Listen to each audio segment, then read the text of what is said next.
And there's kind of a theme we should be seeing here, that it's all caught up in addiction. Kingdom, royalty, rulership. Yes, that's the next one. What does it mean to be a mayor or a senator or a president? What does it mean to be an emperor? Well, there's a greatness there, no? We can acknowledge a certain greatness even in Hitler, in the fact that he was very great in his diabolical, we might say, pursuits. There was a greatness in the sense that he didn't aim for simple goals. He aimed to conquer the world, and it was great evil. But it wasn't just evil, it was greatness in the sense of having something higher to pursue. But it shows that greatness itself isn't necessarily good. You can have great evil. Hitler wasn't content. Apparently he was a painter early in his life, I think. He wasn't content with simply painting. He had greater goals. Yes, and he carried out, apparently, it seems, what it seems to be many of his goals. You know, he did terrible things, and he was responsible for a lot of suffering.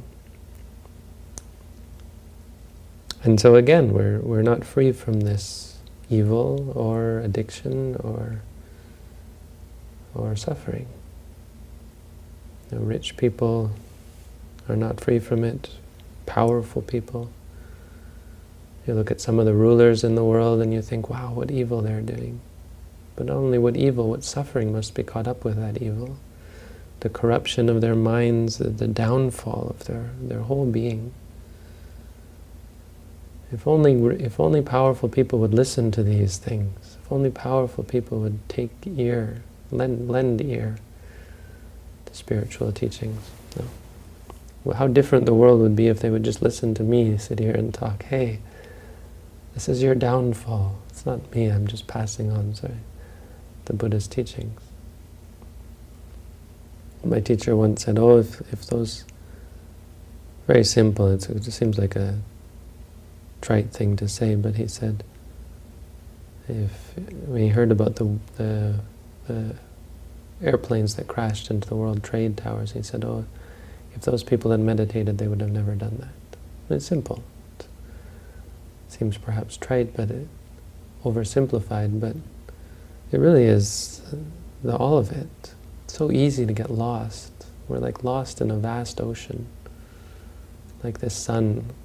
He was lost, and all it took was something to strive for.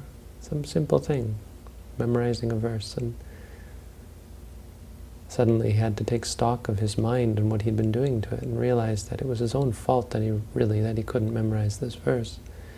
He was vulnerable, susceptible to manipulation, and susceptible to distraction.